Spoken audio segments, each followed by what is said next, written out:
What a pleasant surprise to see so many people here tonight. You're not going to hear me speak.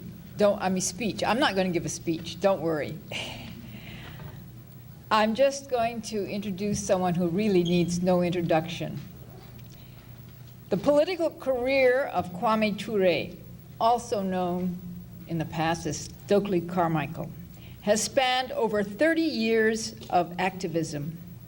He has been part of every significant black movement in the United States and in the homeland, Africa. At 50, he is a longtime revolutionary from whose experience much can be learned. I turn the podium over to Kwame Ture.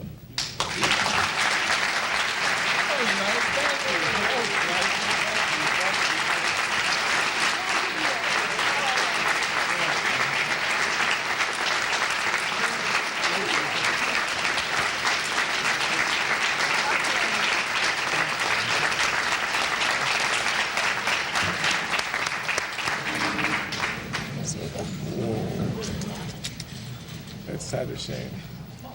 I'll tighten it. It's all right. Yeah. Solve that. Oh, you did a good job of it. Okay. Thank you.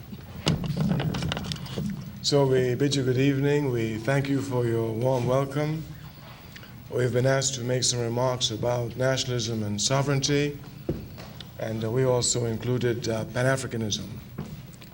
What we propose to do is to start with Pan-Africanism and to move backwards. Pan-Africanism is the only solution for Africans scattered throughout the world. Pan-Africanism is the total liberation and unification of Africa under scientific socialism. So we said we will start with Pan-Africanism first. Now, you know, the truth is universal, never particular, always universal. So since we are revolutionaries, we cannot but speak the truth. And therefore, if what we say is true, even if we're applying it particularly to Africans, those who are non-Africans can extrapolate from it and use it in their own struggles. The American capitalist system confuses us so much that even before we advance discussions, we have to take the cobwebs out of our minds. The other day I saw a man who said, "Oh, Kwame Ture, I haven't seen you in a long time. I heard you in Africa." I said, "Yes." He said, "You've been there for a long time?" I said, "Yes, sir." He said, "What you doing?" I said, "Same thing, trying to make revolution." He said, "Oh, in Africa?" I said, "Yes." He said, "So you're in Africa?" He said, "Yes." He said, "Just in Africa?" Yes. He said, "So you're just concerned about Africans?" I said, "Well, I'm just in Africa." He said, "Oh, you're a racist." I said, "No, I'm not. You are." He said, "I am." I said, "Yes, you are." I said, "Africans are part of humanity. Anytime you benefit any part of humanity, you benefit all of humanity. You must be a racist because you must assume that Africans are not a part of humanity." The statement which we make is not a rhetorical statement. It must be properly understood. If one would look at the movement in the United States of America in the 1960s, one would see that that movement was sustained by the African masses. White liberals came, white preachers came, some white students stayed, but the movement was maintained by the masses of the Africans in America.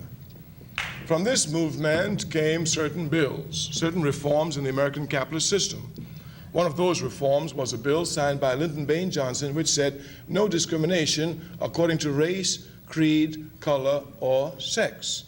If one would take a quick look at the struggle of women's rights in the United States of America, especially white women, one would see that since the 1960s, they seem to have gotten a second breath in their movement. It comes from this bill, which was passed by the African masses, for which white women did not participate, and many themselves were even against the bill. But justice is indivisible. Once it's gained for one person, everybody must enjoy it. Consequently, anything that benefits Africans, especially in America, who are at the bottom of the ladder, benefits everybody else. We say this is not rhetoric, but historical fact. A cursory glance at the history of the United States of America after Reconstruction will show all of the radical legislation there benefiting the entire population came from the Africans who went there as congresspeople and as senators, beginning with the right to free education. Of course, the Africans needed it, but it benefits everybody else. Consequently, if we were to look then at Africa, we'd be able to see a continent that is oppressed everywhere, and one, when certainly liberated, will be of advantage to all. All societies have a tendency to go from smaller social aggregates to larger social aggregates. This is an innate evolutionary process, from the family to the clan, to the tribe, to the nation, to the continent. We say this is an innate evolutionary process, and Europe's continual talk today of continental unity comes to verify the statement of which we speak. Africa, like all societies, had in her this innate evolutionary process to go from the family to the clan, to the tribe, to the nation, to the continent. This evolutionary process was brutally interrupted by imperialism in the form of slavery and colonialism. In the form of slavery, it took 300 million Africans out of Africa, the youngest and the strongest. Were we to give America today a population of 300 million, which would be the maximum, were we just to take 60 million of the young and strong out of America, why, her level of production would fall miserably. Taking 300 million Africans out of Africa, the youngest and the strongest, would obviously mean that the level of production of Africa would diminish completely. After having taken and depleted Africa of a human resource, imperialism sat down in Berlin in 1865 and divided Africa. The French took a piece. The Italians took another piece. The Spanish took another piece. Belgium took a piece 5 times her size and 500 times her wealth. Every European country divided Africa. European imperialism assumed that having committed slavery and colonialism, that somehow they had diminished the will of the Africans to have continental unity. Melvin Hershkovitz demonstrates that African culture, when under pressure, does not become weaker, but on the contrary, becomes stronger and more determined to arrive at its objectives.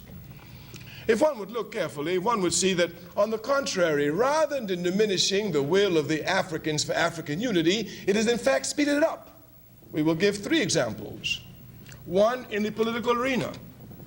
Africa was the first continent to give to the world an organization of continental unity, the Organization of African Unity, the first in the world. The second to follow, of course, was the Organization of American States, which excluded Cuba, and Cuba, of course, formed OLAS, Organization of Latin American States. If one would look properly at the culture of the masses of Africa, one would see that even though Africa is powerless, through the culture, the African masses impose upon the entire world the songs which sing of the continent Africa more than any other continent in the world. As a matter of fact, we could stop just with the songs of Bob Marley, who sings of nothing but Africa. But when you will put all the artists together in the world, we assure you that no continent has songs sung to her like Africa.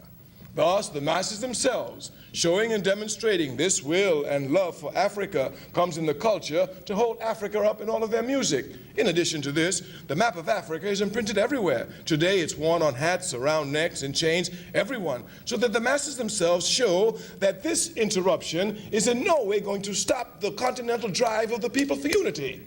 As a matter of fact, since the evolutionary process was interrupted, Africa will arrive at continental unity. Since imperialism interrupted her evolutionary process, she will arrive there through a revolutionary process. This aspect of arriving there through revolution must be understood. It is not chosen by crazy people, it is historically decided. It has been historically decided once the evolutionary process of Africa was interrupted. Africa will arrive at Pan-Africanism through revolution. Now, of course, capitalism interrupted and divided Africa. Therefore, it is not capitalism that will restore Africa's unity. Only socialism will do so. We started off by defining Pan-Africanism as a socialist system. Now, you know, the American capitalist press system is a stupid system. It is. It's not given to the analysis of ideas, you know, only to sensationalism to make money.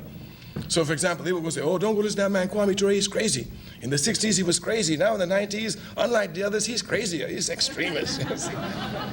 Malcolm X said extreme conditions must have extreme solutions. The capitalist press will say that Kwame Ture is an extremist. When you go to hear him speak, there's no middle ground, there's no gray area. Everything from is one side or the other. Either it's hot or it's cold, either it's wet or it's dry, either it's white or it's black. They're correct. We're revolutionaries. We stand by principles. And where principles are concerned, there is no compromise.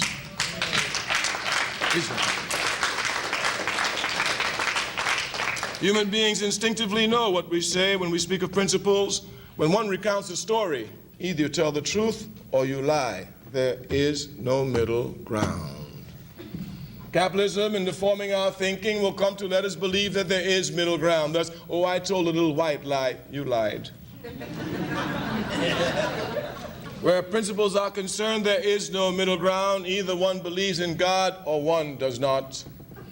A woman the other day came to tell me, I heard what you said, Kwame Ture, let me tell you, I believe in God, but I have my doubts. I told her, once you start doubting God, you have stopped believing in God. Where principles are concerned, there is no middle ground. If your people are oppressed and you're not fighting to help liberate your people, by your very act of inactivity, you are against your people.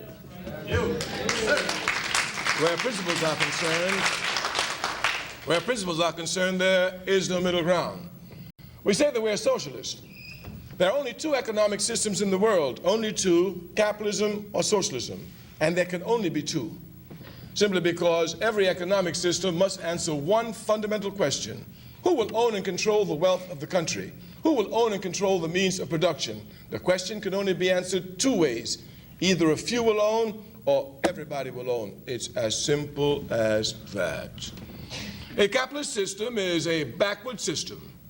The backwardness of the system and the injustice of the system can be seen in its material makeup. How is it possible that a few people have the right to own everything?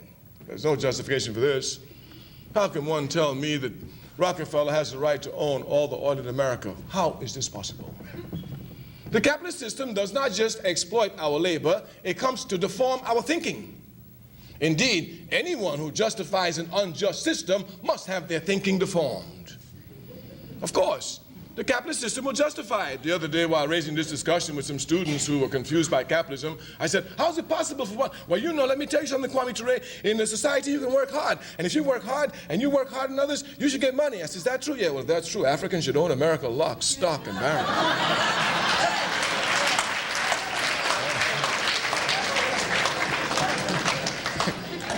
In a capitalist system, it's not hard work that makes you rich. It's ruthless exploitation. The more ruthlessly you exploit, the richer you become. It is nothing but ruthless exploitation makes one rich in a capitalist system. We say the capitalist system is a backward system. Thus, only socialism will unite Africa. And let me tell you something, socialism is coming to the entire world.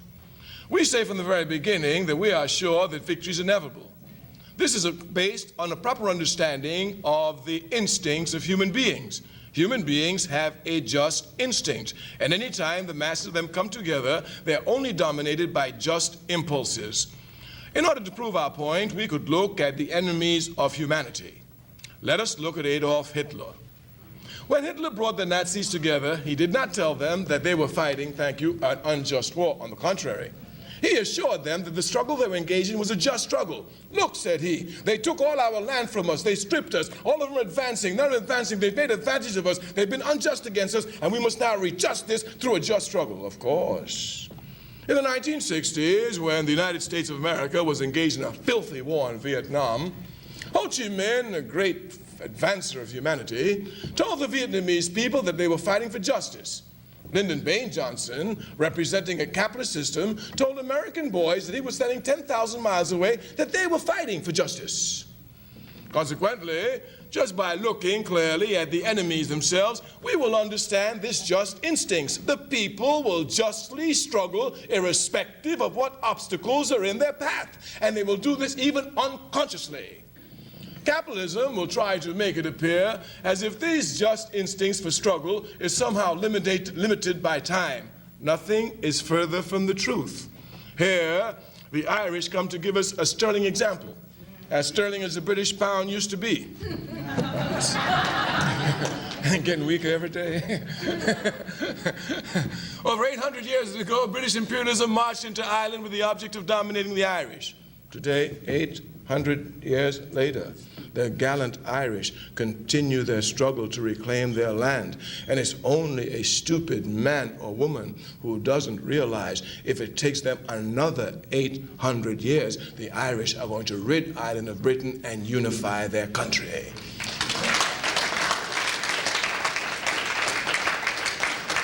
Thus, from the very beginning, we say that we know victory is assured, just based on the instinctive love of justice of the people alone.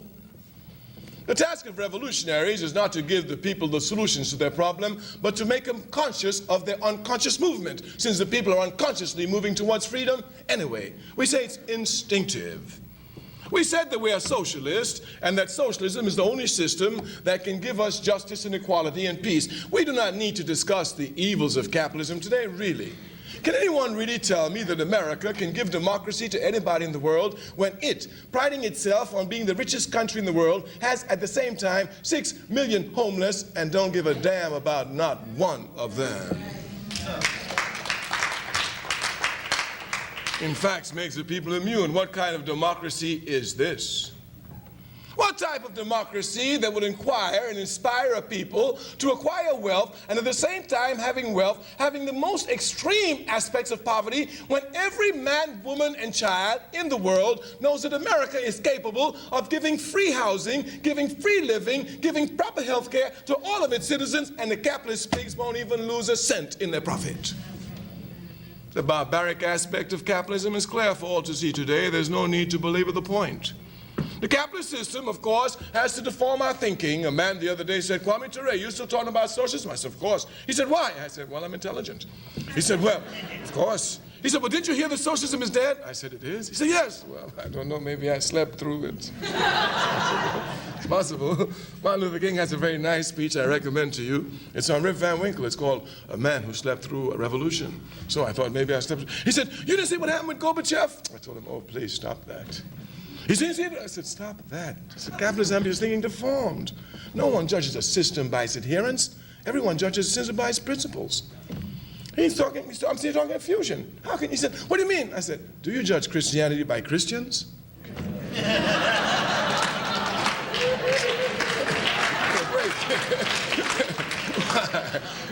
Anyone judging Christianity by Christians would have to admit, we got to get rid of this one. When we judge Christianity, we judge it by its principles. When you judge socialism, you don't judge it by socialists, you judge it by its principles. The confusion, however, is compounded and has a lot to do with nationalism and sovereignty, a lot to do with it. This question of socialism itself has become very confusing. White revolutionaries coming out of Europe have not waged a cultural revolution against the racism inside the culture of Europe, and therefore they themselves sometimes become tainted with it. One of these aspects is that they sometimes take the particular history of Europe and try to make it the universal history of the world. Examples: when one speaks of nationalism, sovereignty, here must be properly understood. A people can only say they are free when they think for themselves. A people can only say they are free when they think for themselves. And all people think from their culture. And since all cultures are different, it means that people must have independent thinking. We should not be afraid of independent thinking. It will only come to verify for us universal truths. This aspect of individual thinking is necessary. I have read great books on revolution coming out of the Soviet Union when they were serious, before being betrayed by this man Gorbachev here. And oh yes, this one thing we must say now, you must not think that socialism went anywhere. It's only been betrayed. And when a system is betrayed, it never collapses. If a system collapses because of betrayal, Christianity with Judas. Judas just had dignity, hung himself. Gorbachev has none. He's still running around the world trying to pick up 30 pieces of silver everywhere. Yeah, but the truth is the light. We say this aspect of understanding socialism must be properly understood. Great books in the Soviet Union used to make statements that Karl Marx founded socialism. Nothing is further from the truth. Karl Marx cannot found socialism. Let me tell you, I am 52 years of age. I came into contact with the reading of Karl Marx when I was 16. I shall read him until I die. He's a great man. I recommend him to everyone. But Karl Marx did not invent socialism. His great contribution to humanity was in the area of historical materialism and dialectical materialism. This is where he made his contribution. Saying that Karl Marx invented socialism will create a lot of confusion for a lot of people. In the West, they call the laws of gravity Newton's laws. I'm sure it's a mnemonic device for students to pass tests. No one can truly tell us. No one can truly tell us that. It's a fact. It's a fact. It's a fact. It's a fact. Certainly no one can tell us that Newton can invent that a body falls at 32 feet per second squared. You can't do that. If I'm sitting in Timbuktu in West Africa, never having any prior knowledge of Sir Isaac Newton, doing any experiments with gravity, I would come to the exact same conclusion as he does. A body in motion tends to stay in motion unless stopped by an outside force. This is the same thing about socialism. If I'm sitting in Libya, in North Africa, in the desert, doing any experiments and research with capital and labor, having no prior knowledge of Lenin, Engels, Marx, or any of the great socialist writers, I would come to the exact same conclusion. Wherever capital seeks to dominate labor, there'll be a ruthless, uncompromising struggle on the part of labor until it comes to smashes capital and dominates capital. This is a fact. Karl Marx cannot invent this. Anybody can understand socialism. It's a universal truth. Therefore, if socialism falls in Europe, if it falls in Europe, which it cannot, we should not assume it falls everywhere else, because it is not Europe that gave us socialism. It is a universal truth. Karl Marx correctly observed it. But without knowledge of Karl Marx, anyone interested in this relationship can find it.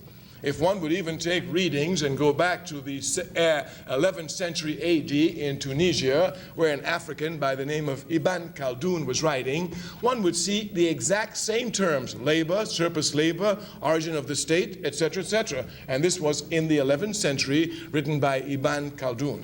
We want to make these points clear. In no way must you think that we are slighting Karl Marx, not us. We know what a great man he is, and we will never tire of encouraging everyone to read Marx, to read Engels, and to read Lenin, just to understand the forces that control your life, so you'll be clearer and better able to make a contribution in the field of justice. But this aspect of socialism must be properly understood. Socialism is universal. Everyone will arrive at socialism, hear me well. And by this, in no way does it mean to imply that I am imposing upon every fighting movement a socialist objective. No. But when I say socialist objective, I mean everyone will arrive at a just economic system. Of that, there is no slightest question. And arriving at that just economic system is what we call socialism. So here we do not seek any conflict over terminology. We're speaking a language of the oppressor, and we must bend it to the conditions that we find ourselves in. Therefore, everyone will go to socialism, but how you get there will be different from each other depending upon the obstacles placed in your path arriving at socialism, depending upon the level of consciousness of people, depending on so many varied forces. Thus, socialism is different from an ideology. Marxism-Leninism is an ideology. Some people used to think that Marxism-Leninism and socialism meant one and the same thing, even though Marxism-Leninism directs you to socialism. In the past, most people felt that Marxism-Leninism was, underline the word, the only revolutionary force, the only revolutionary ideology to take you towards socialism. As a young man, I had much problems with this. It was because of my culture that I came to resolve the problem. We must tell you something. When one speaks of nationality, when one speaks of sovereignty, one speaks of one's culture. And one must understand the necessity to hold high the integrity of one's culture.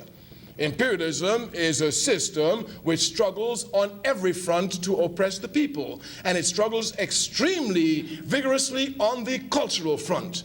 The job, indeed, of the enemy is to make you think that you have no culture. Indeed, the job of the enemy is to make you think that your culture and the enemy's culture is one and the same. Once the enemy has you inside his culture, thinking with him, you'll be supporting the interest of the enemy and think you're advancing yourself. Thus, you'll be fighting in Vietnam, you'll be fighting in Gulf of Mexico, you'll be fighting in Grenada, you'll be fighting everywhere for American imperialism, thinking you are advancing yourself, when in fact you are fighting against yourself. The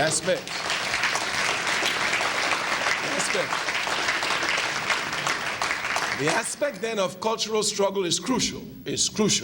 We said this aspect of cultural struggle has been imposed upon the world outside of Europe because of colonization. When colonization occurs, you must come to wipe out the culture. But all oppressed people must carry their culture forward. And if we will look, it is understood by revolutionaries that this is the crucial struggle. Were we to look at China during the time of heightened revolutionary struggle in the past, we will see that that great fighter for humanity, Mao Zedong, called for a cultural revolution.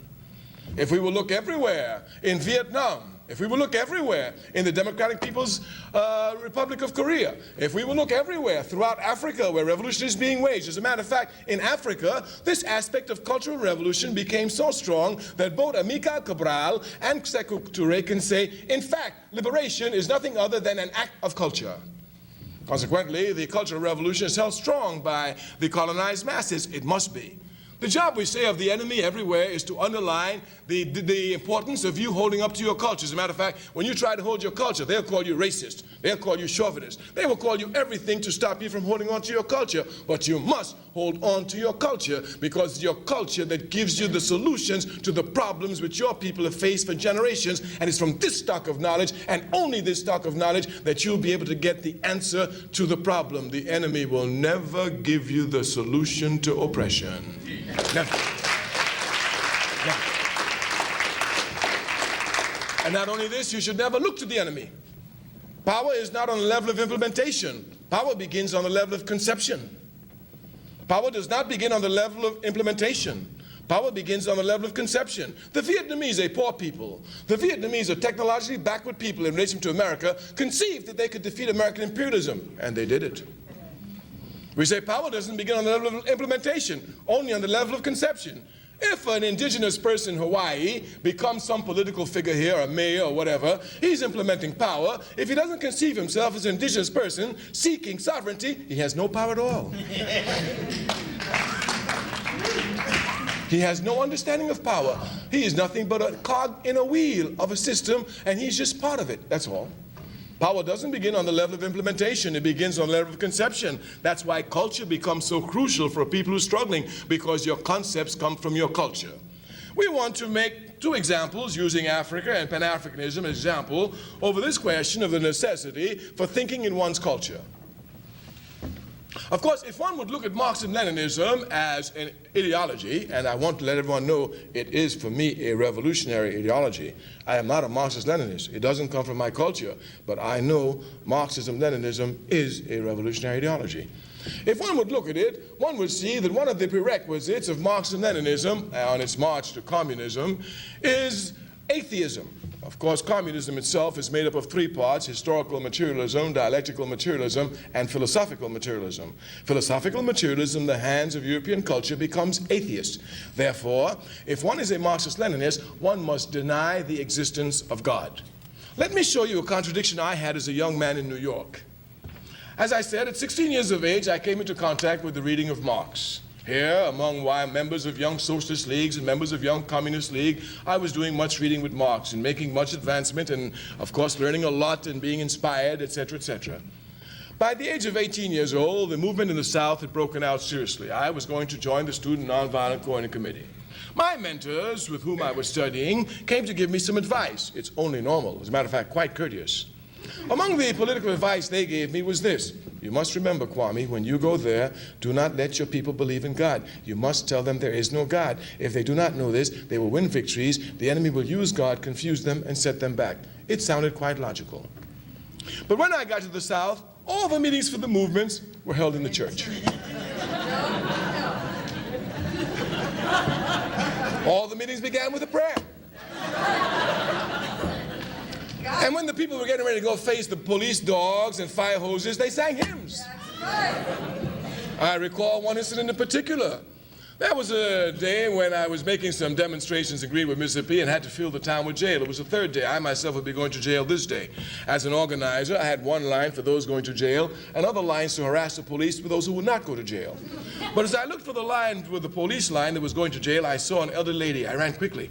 Ma'am, I said, you're on the wrong line. This is the line to go to jail. You should be on this line. She said, no, son, I'm going to jail. I said, ma'am, you are on the wrong line. This is the jail line. You must go on that line. She said, no, son, I know you're going to jail. I'm going to jail. I said, you can't go to jail. Why not? I said, they brutalized you. She said, I know. They brutalized my daughter, brutalized my granddaughter. Now I've got to go. I said, no, ma'am, you can't go. There's no respecter of age in there. They're going to brutalize you. She said, I've got to go, son. She said, son, are you worried about me? I said, yes, ma'am, I'm very worried. She said, don't you worry about me. I got a telephone in my bosom. As soon as they arrest me, I'm going to call up Jesus. He's going to take care of me. If I'm a master Leninist, I got to tell her, hey, take the telephone out your bosom.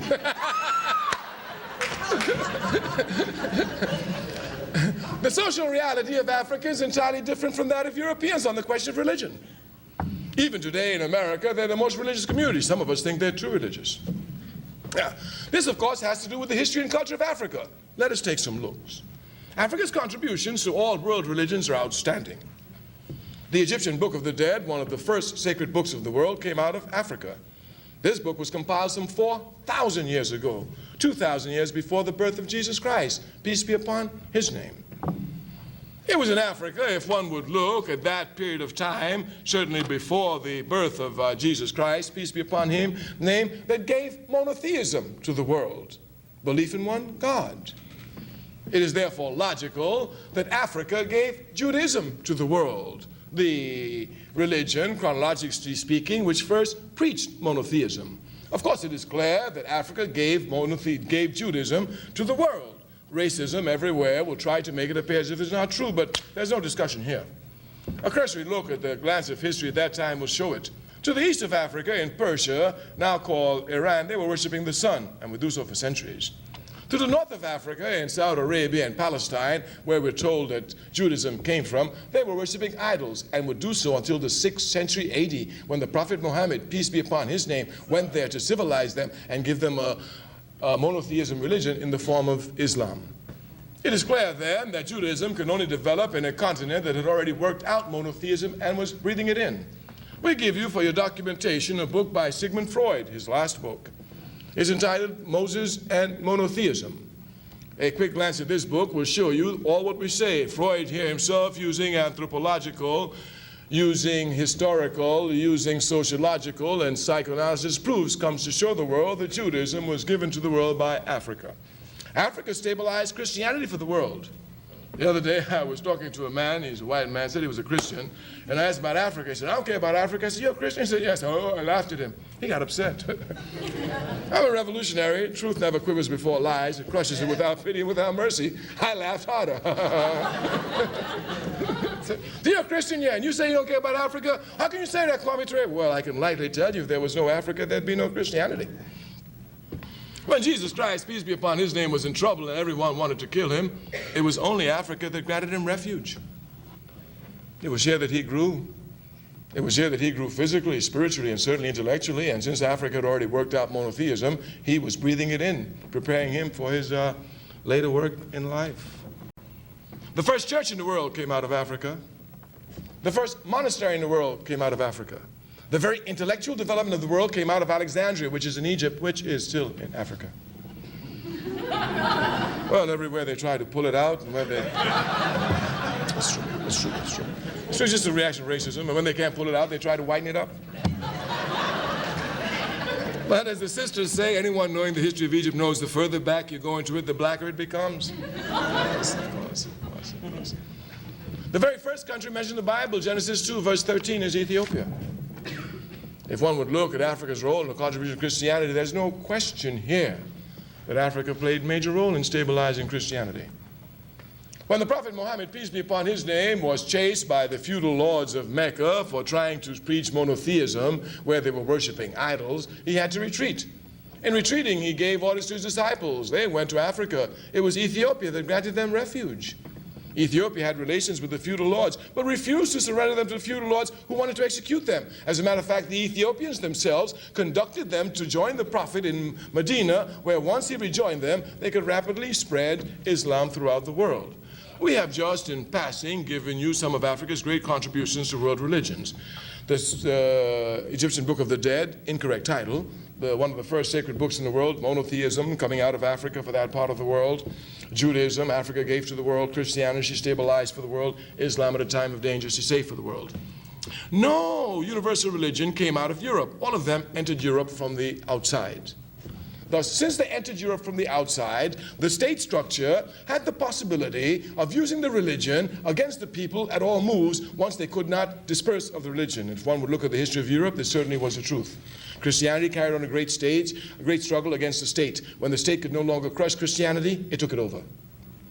If one would look at every aspect of life, one would see this is Europe's relation to religion on the cultural field. Therefore, to speak about atheism in religion, speak about atheism in relationship to religion and the control by the state in Europe is not difficult. Thus, Karl Marx and Friedrich Engels can correctly state in the Communist Manifesto, and we quote, "Religion is the opium of the masses." This is correct for Europe. It is not correct for the rest of the world. It is certainly not correct for Africa. One can see even today in the culture of Africa this great struggle of revolution and religion marching hand in hand. The same Christianity which was used to oppress slavery was the same Christianity which Nat Turner used to cut off the slave master's head in the name of the Lord. The same Christianity which segregationists used to keep us in segregation was the same Christianity which Martin Luther King used to break down segregation. If one would just look just at Africa alone, but of course throughout the world, one would see this aspect of religion and revolution running hand in hand is necessary in these cultures. We are certain that the indigenous people, if they try to cut off their religion from their struggle in Hawaii, they will run around in circles. Therefore, when one talks of nationality, one will understand one's culture, because nationality asks you above all to think for yourself independently based on your actions. Capitalism will come to confuse our thinking. We say deform it. It will let you think that you can think you think about something of which you know nothing about and actually think you're thinking. Of course, one cannot think about something unless one is involved in it. There is no question here. If you have not taken physics as a student, you cannot think about physics. Of course, not taking physics, you can think you think about physics. You can even think you think about like Einstein. But unless you've taken physics, you can't think about physics. If you have not got into water, you can never think about swimming. You can read every book there is to read on it, look at every film, but until you get into the water, you cannot think about swimming. In order to think about something, you must be involved in it. Ask all the people in Hawaii, what do they think about world peace, and would they like to see it advanced? I assure you, all of them will tell you what could be done to advance world peace. But if none of them are in an organization actually advancing world peace, they cannot think about world peace. They can only think they think about world peace.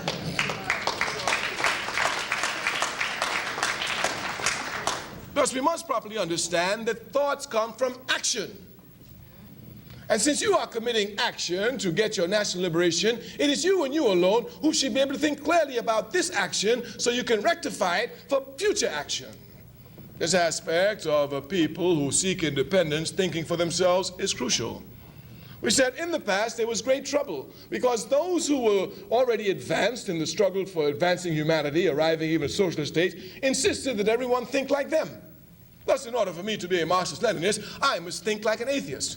I must come before the people of Africa and tell them, before you wage a fight, you must know there is no God. If you don't know there is no God, why, they will stone me. The social reality must be understood, and social reality is neither inferior nor inferior. It is only an evolutionary march of history. Some stages some miss, some stages some stay longer at. But to see them as somehow inferior from the thinking of others is to cause great confusion. This aspect, then, of thinking for oneself is necessary, because the real struggle in any revolutionary movement is the ideological struggle. The real struggle is the ideological struggle. No other struggle matters. No other struggle matters. Certainly, if the ideological struggle doesn't matter, when a revolutionary is imprisoned, they would surrender. What keeps the revolutionaries strong, even in prison, is that they remain faithful to their principles. We said in the very beginning that revolutionaries are principled people. A woman who's not a principled person can never be a revolutionary, but she who holds to principles faithfully, uncompromisingly, here you have revolutionary character. Therefore, this aspect of holding to principles firmly must be properly understood. is this that we say causes everyone to understand that the struggle must be the struggle for values, not for advancement. Let us give some examples. In the United States of America in the 1960s, there were no African mayors to speak of. Today, in the United States of America, there are over 300 African mayors. And they are mayors of big cities, Washington, D.C., Newark, New Jersey, Atlanta, Georgia, etc., etc., etc. Of course, in the 1960s, there were no African mayors at all, none.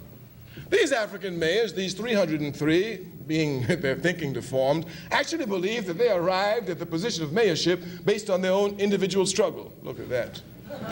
They do. They do. Everyone knows that they arrived here based on the struggles of the masses of their people.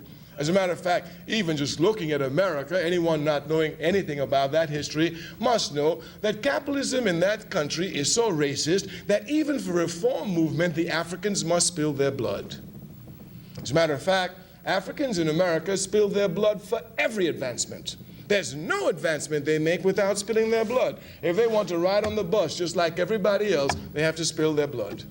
If they want to sit in a filthy 5 and 10 cent stores just like they pay like everybody else, they have to spill their blood. If they want to live in any community in America, even though they have the money, they have to spill their blood. Just to get the right to vote, which everybody gets, they have to spill their blood. To get their children into schools where they pay the taxes, they have to spill their blood.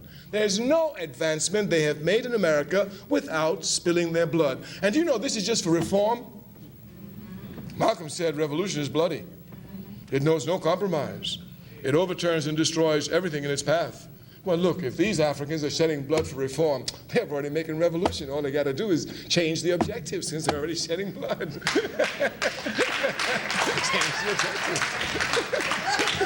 They're already shedding blood. They shed blood to vote. Give me a break. Shed blood to destroy the system. Let's get it on. It's only logic, and logic will impose itself upon the people even unconsciously as they continue to struggle. Even unconsciously. We said that this aspect of holding on to principles is necessary. It is here that we will come to see precisely why we must speak of revolution. These mayors who do not question the values of American capitalism become mayors, and listen to this, since they do not question the values of American capitalism, accept these values, these African mayors who got their position off the blood of their people now become as corrupt as white mayors.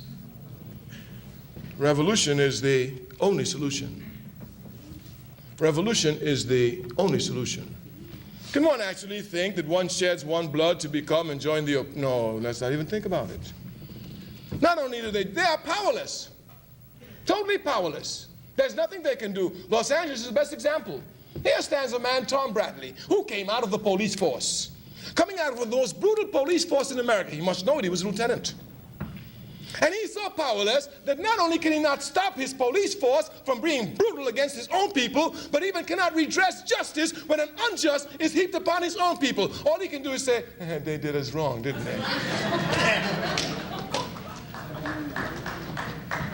Wow. Capitalism thinks it can fool everyone. It can fool the petty bourgeois scum of our race, but never the masses of the people. Never the masses of the people, and they never will. After 1965, they did everything to fool them, even gave them Tom Bradley, but they walked over him. And capitalism is, they took out Tom Bradley and gave them the police chief. Well, if the mayor is... Isn't that stupid? The mayor can't... What's the police chief going to do? Even everyone who's stupid knows that the mayor's got more power over the police than the police chief himself. The mayor's elected. They take off one African mayor out of Los Angeles and they give us a police chief. So we're supposed to think now that the police are going to be less brutal to our people. That the mayor couldn't do, the police chief is going to do. It's a brutal system, it's a brutal system. It must be fought without pity and without mercy because it oppresses the people without pity and without mercy. This aspect, we say, of independent thinking is crucial. Our talk is about sovereignty, but we say sovereignty has to do with the people holding firm to their culture. The people having integrity in their culture and fighting to maintain their culture. In the United States of America, we can see this everywhere. The Africans there, thinking that they have no culture at all, tries in every way possible to imitate the culture of the enemy. In every way. As a matter of fact, they do not measure progress unless progress is made within the culture of the enemy. A people who are fighting for independence. They're lying all, I'm telling the truth. Let me give you an example. They lie all the time, and I have to tell you this because they confuse me. In our party, the All African People's Revolutionary Party, we have a Smash the FBI and the CIA campaign. We've had this since 1972. We initiated a program. We asked all the revolutionary movements in America to help us. All of them said no. We said later, we do it by ourselves. Nobody's isolated for the truth, never. So we've had this campaign. As part of this campaign, one other thing you must know, one law that all oppressed people must know, is that you can never make an analysis of the oppressed in any aspect of their lives and leave out the oppressor. If you do so, you blame the oppressed for their conditions. So you can make none. I laugh at the ignorance that I hear sometimes. You know, there ought to be a law against spreading ignorance. And there ought to be a crime for an oppressed person to spread ignorance among their people. You know, but I hear such ignorance on the radio in America since I've just been in the country. They talk about the problem of dope in the African community, you know. And if you talk about dope and you don't talk about the CIA, you don't know nothing. The CIA, the biggest dope pusher in the world. Biggest.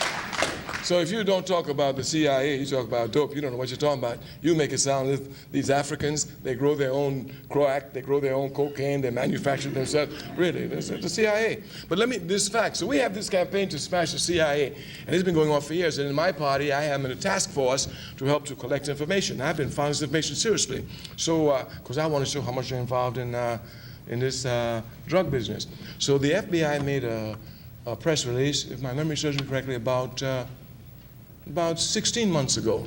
And of course, it was sent to me immediately. I was in Africa, and it said, listen what the FBI said at their press conference, that on the problems of drugs, 1,500 small aircrafts come into America every day, drop off drugs, and return, and this is why they're having such a difficulty.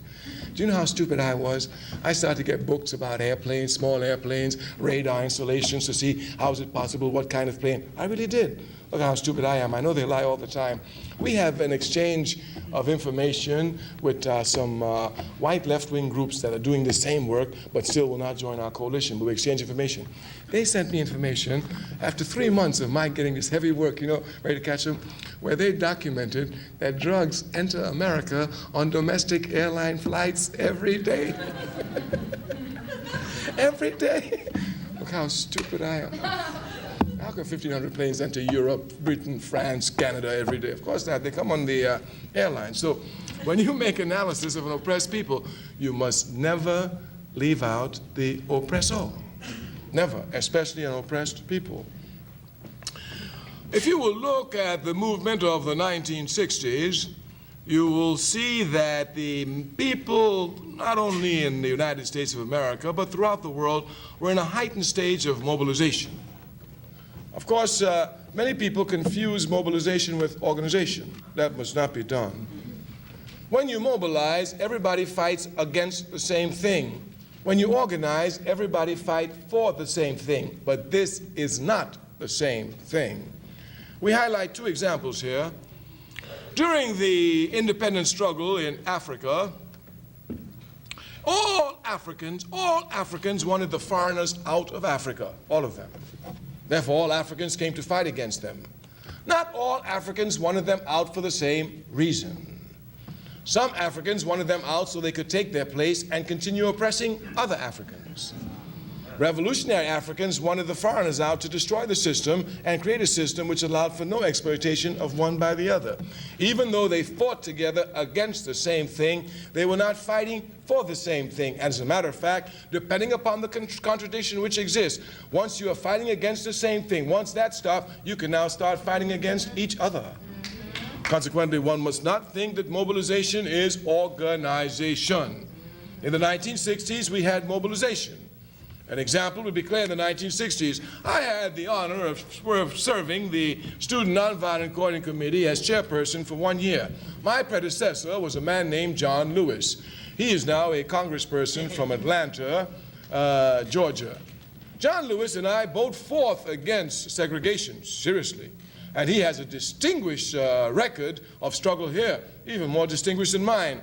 But before the walls of segregation came tumbling down, and we could see it first since we were fighting it up front, It was clear that we were not fighting for the same thing. Before the walls came tumbling down, he ran into the Democratic Party. I'm still out to destroy it because it's a racist and corrupt party, and it will be destroyed. Yeah. So while we both fought against the same thing, we didn't fight for the same thing. This struggle in nationalism and sovereignty becomes crucial.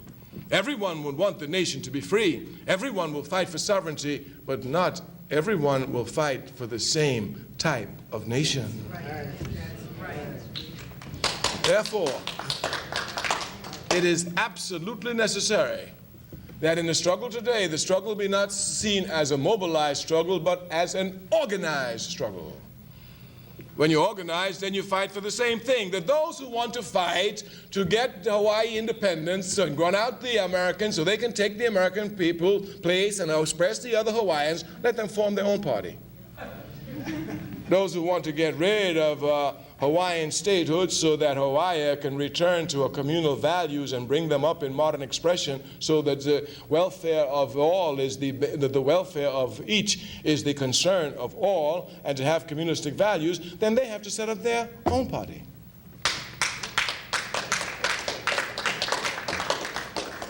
And even if they come together in their fight against the common enemy, at least they will know from the very beginning, so there will be no confusion. There's no need to repeat history. This aspect then must be properly understood. Mobilization thus, of course, in the struggle for independence, in the struggle, the nationalism is used as a struggle to mobilize the people. But it must be used also not only to mobilize the people, but to consciously organize the people. This, then, is the problem that we face throughout the world today. The imperialism systems of the world will have us believe that the conscience of the people today is less than it was in the 60s. Nothing is further from the truth. This cannot be. Certainly, I cannot admit it just because of my humble participation in this struggle. You mean all this work, nobody gained none? No, no, no. No. We could never even think of that. That's not even arrive at our conception here. Yes. The people today are more conscious of that. There isn't the slightest question. Even if one would just look at America, just look at it as is, one would see the people today are far more conscious. Certainly no one sitting here can tell me that a woman today is any less conscious of her responsibility to fight for her liberation than a woman in the 60s. On the contrary, women are more conscious today and will continue to become more conscious.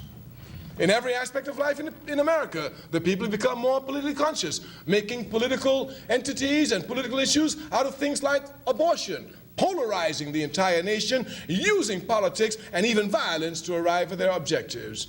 Everywhere, the people are becoming more politicized, not less. Even struggles that no one imagined in the 1960s are now found in America. Ecology movements, movements not to cut down trees, just simple things like this, bringing political protest everywhere. The handicapped themselves protest in America, forcing Americans to become conscious of their responsibility, which they should have anyway, to be aware of their special needs. Consequently, everywhere the people are more conscious. There are less organizations today than there were in the 60s, but the consciousness of the people is rising. One must not think that because there's no organizations, the consciousness will not rise. No, the consciousness is instinctive. It rises all the time. Capitalism cannot stop it. It seeks only to slow it down. Thus, if you would look, the consciousness is rising everywhere. What is necessary? All that is necessary today is organization. All that is necessary today is organization. Let us give you an example. Looking again at the African Revolution, let us look at Los Angeles, where we've just been discussing briefly. In 1965, the Africans in Los Angeles rebelled. This rebellion was spontaneous. They didn't think about it, didn't discuss it, didn't plan it. Just based on the instinctive love of justice alone, there came a time when the police terrorized just one too many, and the people, instinctively aware of the love of justice, decided on the spur of the moment to rise up, and they did rise up. America had never seen such violence. They shocked America. They shocked themselves. Did we do that? Yes. We showed that the American capitalist system did everything to try and confuse and stop this moment, to stop this. They brought poverty program, they gave them African mayors. What didn't they do? But in 1992, these same Africans again rose up against the same system. The only difference was that the rebellion was quantitatively greater. But there was no qualitative difference. They didn't discuss it. They didn't talk about it. They didn't plan it. They made no preparations for it. Do you know what will happen when Africans plan their rebellions in the cities of America?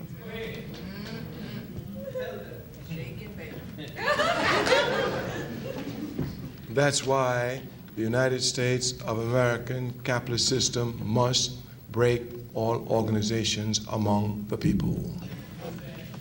But they can slow down revolution, they cannot stop it. The people, the masses of the people, are going to be organized everywhere. This organization is going to take on intense speed.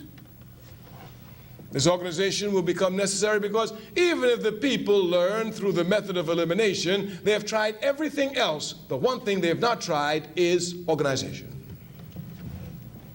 Conscious organization calls for conscious levels of unity on both the level of thought and the level of action. We have demonstrated thought and action.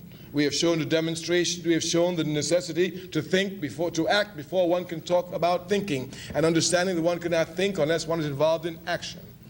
Therefore, when one speaks of conscious unity, one speaks of unity on the level of thought and the level of action. If we look at the African masses, we can see that they have a high level of unity on the level of action, but they have no unity on the level of thought. Thus, if one comes to organize a people, and this is why we insist in our struggle, in our struggles for sovereignty, that one come to understand the necessity of thinking together. One can sometimes act together without thinking together. Go to Los Angeles, where all these Africans rose up, risked their lives against the capitalist system and venting their rage and hatred against it on just the question of police terrorism. Ask each and every one of them, what is the solution to the problem? Everyone will give you a different answer. Even in Hawaii, as small as it is, ask for the solution to sovereignty, you can get as many as 3 different groups. Even all of them, of course, are in action for sovereignty. Yet again, here, this question of unity of thought is lacking. It is the question of unity of thought that decides revolutionary process. That's why we say ideology is the crucial arena in which to raise the struggle. This aspect of unity of thought is crucial. If, again, we take the example of the Africans, we can see great confusion here. Do you know Africans themselves do not call themselves the same thing? Some call themselves black, some call themselves Americans, some call themselves black Americans, some call themselves Afro, some African Americans, some human, some Africans, some just Americans. Confusion everywhere.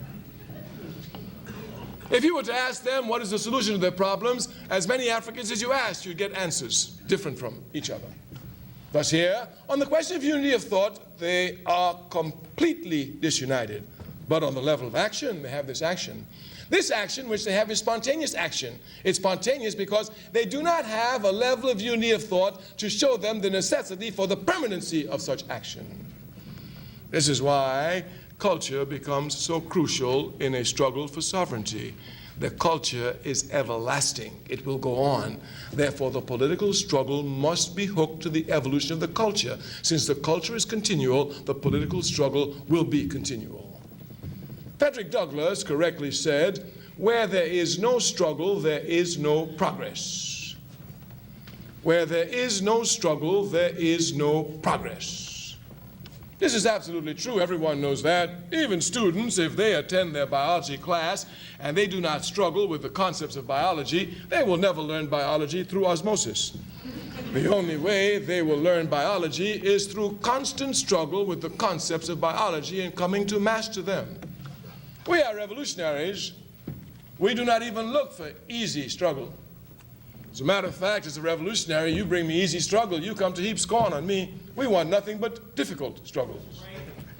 Our people's culture demonstrates this everywhere. In Trinidad, in the Caribbean, where I was born, the Africans there say in their sing-song English, the rougher the water, the stronger the swimmer. Yes. In New Orleans, they say, if you see me fighting with a bear, help the bear, pour honey on me. This aspect of confronting difficult struggles must be understood and appreciated and internalized by revolutionaries. The struggle of arriving at statehood in Hawaii is difficult. That's what I want. I want a difficult struggle. I don't want an easy struggle. I want a difficult struggle. The more difficult the struggle, the more progress I make. The more difficult the obstacles I overcome, the more confidence I have in myself, capable of overcoming every obstacle. Therefore, we who are revolutionaries never look for easy struggle. On the contrary, we look only for difficult struggle.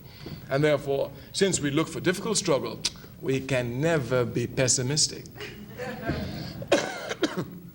We can never be pessimistic. This must be properly understood.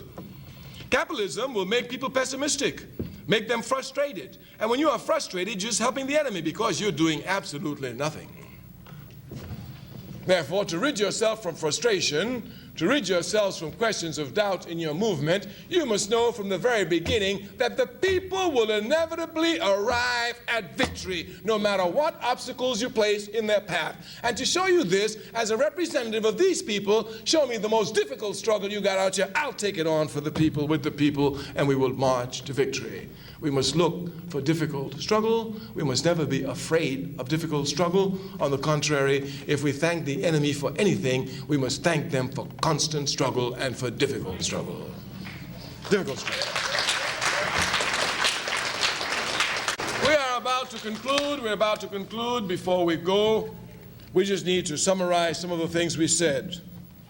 Number one, we said that the only solution to the problems for Africans is Pan-Africanism, the total liberation and unification of Africa under scientific socialism. We assured everyone that this objective will be arrived at. No force on earth can stop it.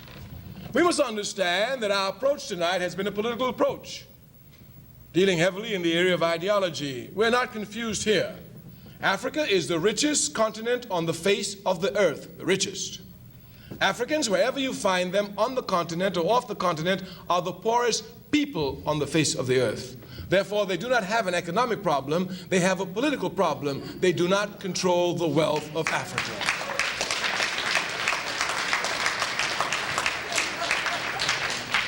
Thus, we are not confused here thinking the problem is economic.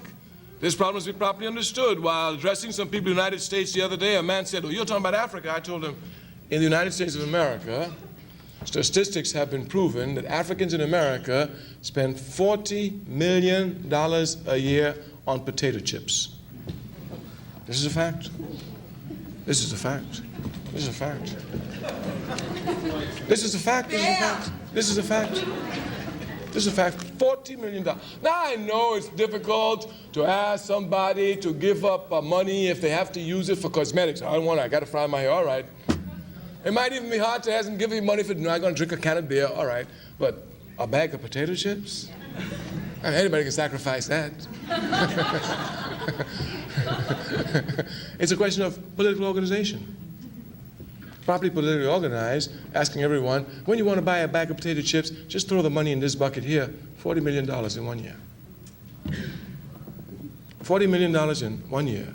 The question is a question of political organization. The enemy will try to confuse us everywhere. The problem is economic, yes. Africa is poor, but the solution is through politics. We must control the wealth of Africa. Therefore, it is a struggle for political power that is the important struggle for all people seeking their sovereignty. Nationalism, of course, must be properly understood. We left this one for last.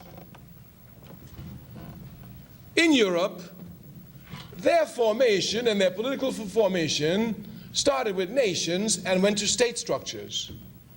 Colonized countries start from state structures and go to nations. The difference must be properly appreciated. If one already has a nation and one is going to a state, there's no need to use nationalism. As a matter of fact, here it will lead to chauvinism. But if one has a state structure and one is trying to build a nation, one has to use nationalism. For example, if one would look at the formation of European states, even Germany, France, England, one would see that the nations themselves already began to have formation before they went to state structure. If one would look at Africa today, if one would look at South and Central America today, if one would look at Asia today, one would see what they really have is state structures which they had to fight for against colonialism. In fact, they inherited the state structures of the colonial power, and they're now building a nation. Therefore, they must use nationalism to build it up. When the indigenous people of Hawaii seize state power in Hawaii, they will have to use nationalism to bring back Hawaiians to be proud of Hawaii, to be proud of tradition, to use their culture, etc., etc. Therefore, here, nationalism is necessary. Many people condemn nationalism in a struggle, especially those who call themselves socialism. When they do this from a narrow perspective of the culture of Europe. They must widen their perspectives. The first law of dialectics is that everything has inside of it both positive and negative characteristics. Therefore, at no time can something just be negative. Even if it's negative in one situation, it can be positive in another. Why, even capitalism, when compared to feudalism, is positive. Of course. Therefore, everything has a positive. Therefore, if nationalism is negative, under conditions in Europe, going from the nation to the state, it's not negative going from the state to the nation. It's a positive force. History bears us out here. From 1945, the battering ram against imperialism has always been national liberation movements. National liberation movements. Therefore, those who are seeking sovereignty must use their nationalism properly, must not be afraid of others, and need not apologize. Their nationalism has been trampled upon. Arriving at this nationalism, of course, will be their culture. We keep emphasizing this necessity of comprehending culture. If one doesn't properly comprehend it, one makes great errors. Let me give you an example. The other day, when speaking at a group of people, a young sister raised her hand and said, "Kwame Ture, you were involved in the movement in the 60s, isn't that true?" I said, "Yes, it is." She said, "Well, you did a very bad job on the question of women." I said, "How's that?" She said, "Our women played no part in the movement. They had no menu." I said, "Really?" She said, "Yes." I said, "Oh, please, I'm sorry, you've just misunderstood life completely." She said, "You don't even understand your culture." Women are oppressed everywhere in the world. One of the reasons for their oppression is because they are so thoroughly disorganized. Organization is the weapon of the oppressed. Organization is the weapon of the oppressed. And if one would look at women, they're even more separated and disorganized than peasants. Therefore, African men are no different from many others. They oppress their women. But if one would look at the culture of Africa in relationship to the struggle, there is one statement that can be properly made here. African men oppress their women, but the one place they cannot oppress them is on the front lines fighting for them. Everywhere history will bear us out, especially in the 1960s. Of course, this young woman has done no study at all. Of course, no one can struggle without study. No one can struggle without study. No one can struggle without study in every area of one's life. I reminded her that Africa gave the first queens to the world centuries ago. I also pointed out to her that Africa gave matriarchy as the family organization throughout the entire continent. Of course, if Africa gave the first queens to the world, and these were queens equal, and gave matriarchy, certainly where the women is in the center of the family life, and if today our women are slaves even of their men, there must have been some discontinuity somewhere with our culture, our history, clearly. Therefore, while there can be discontinuity, we've demonstrated the consciousness cannot be discontinued, it rises. So African women themselves, knowing what their position should be, will fight even harder to get back to freedom for the entire people. If you look properly at this, you will see it. If you just take a quick look at the history of Africa, women are always out front. If you look to Angola, you'll find a woman named Nzinga, queen on the battle lines, fighting. If you look during the period of colonialism in Africa, you will find Asantewaa in Ghana, fighting against the British. If you know nothing about the history of the Africans in America, if you look at slavery, you will hear names like Harriet Tubman, you'll hear names like Beecher Stowe, you'll hear names like Ida B. Wells. If you look at the movement of the 1960s, if you take the slightest penetrating look, you will see that the woman who started the movement was a woman named Rosa Parks. She's the one who started it. If you will look properly at the movement, you will see the founder of the Southern Christian Leadership Conference and the Student Nonviolent Coordinating Committee, the organization for which I worked, was founded by a woman, Ella Baker. If you look properly at the civil rights movement, what they call civil rights, you will find women played roles everywhere up front. When I was a congressional district for a stick in Mississippi, trying to get 5 congressional people to run against the racist Mississippi, a job which meant that they could have their lives they could have their lives taken away from them, at least their houses will be burned, we could only get 4 women and 1 man, and the man was the weak-kneed one. If one would look everywhere, names like Angela Davis. And I even asked her, what about Assata Shakur? She said, who's she? Assata Shakur, who knows her? Only you. Oh, let me tell you just a little bit about her. All right, let's just a little bit about it. This is a little bit about it. Because, you know, they always say that women don't play roles, etc. But the capitalist press lies all the time. Assata Shakur was a member of the Black Panther Party, which I had the distinction of serving as honorary prime minister. When the Black Panther Party split, it split on 2 wings, the right wing and the left wing. The right wing went to the Democratic Party, electoral politics, and barbecuing pigs. They stopped shooting them, they started barbecuing them. The left wing went to the Black Liberation Army. The Black Liberation Army picked up arms against the state. The leader of the Black Liberation Army was a woman by the name of Assata Shakur. She was on a 10 most wanted list by the FBI for years in the 70s. There was no way they could get her. And she was living in New York, giving orders against them. Such and such a policeman carried out a racist act. We want him shot, and he'd be shot. These 2 racist policemen are right around the police. They committed such and such a crime, put a hand grenade under their car, and it would be put. The FBI wanted her.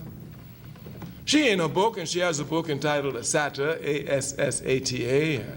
If you want to read about the struggle, other than what the capitalist press gives you, about just another sister in the struggle, she has in her book, she made an error. She went down the New Jersey Turnpike between New York and New Jersey there, and the police obviously had followed them and had a shootout. In that shootout, her husband was killed.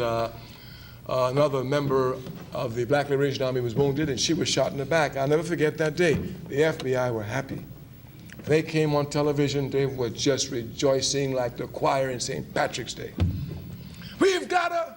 We've destroyed the Black Liberation Army, we've got the soul, we've got the leader, and where we put her, no one will get her. Do you know the Black Liberation Army broke her out of jail in New Jersey and took her to Cuba, and that's where she is today, still head of the Black Liberation Army.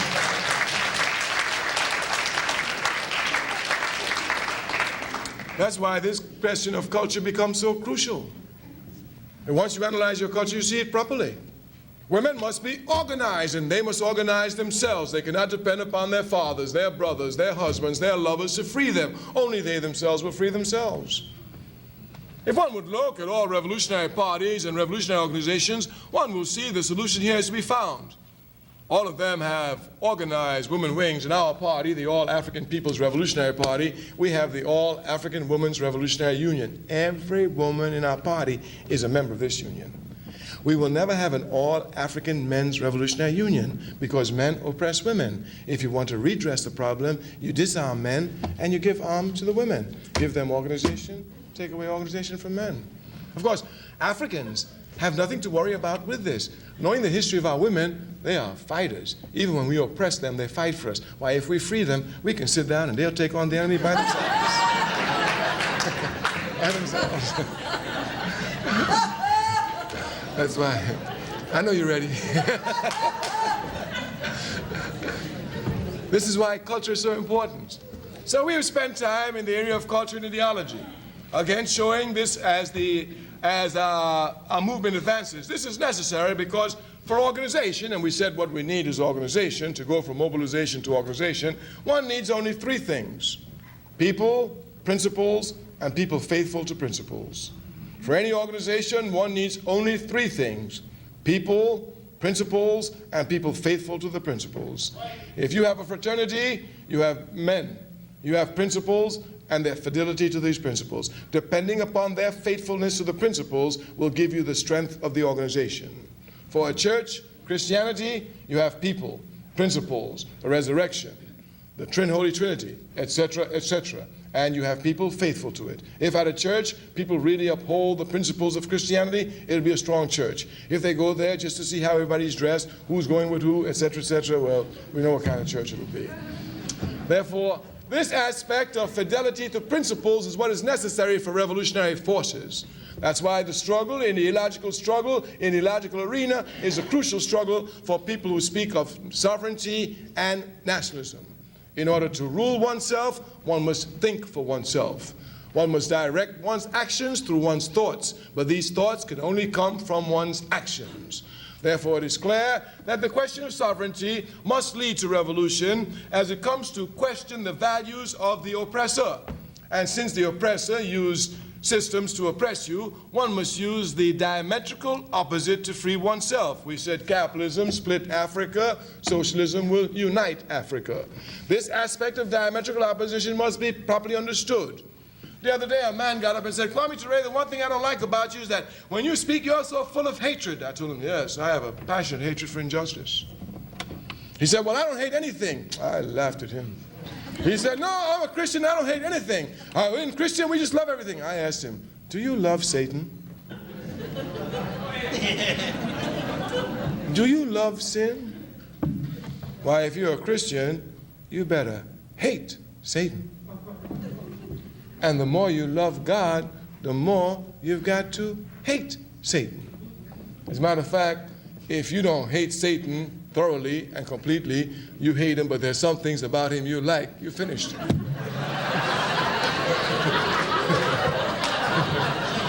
Finished. You are finished.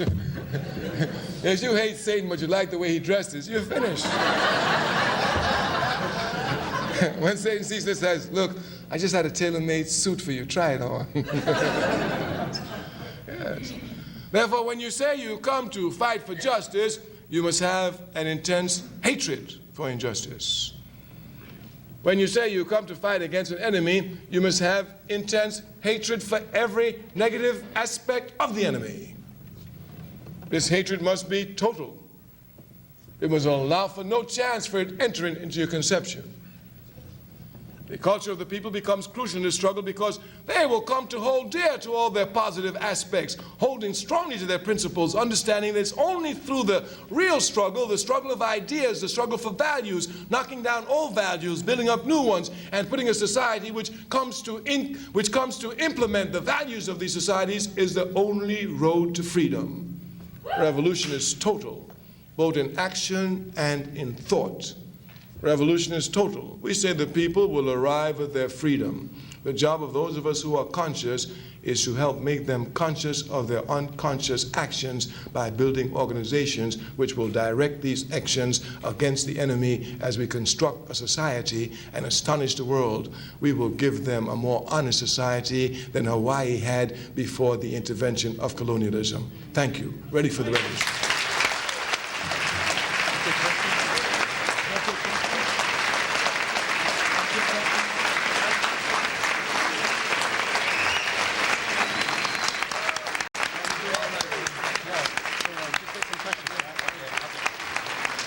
The brother was on a plane all night and he's exhausted, but we would like to take some questions and I'll let him moderate the questions for himself.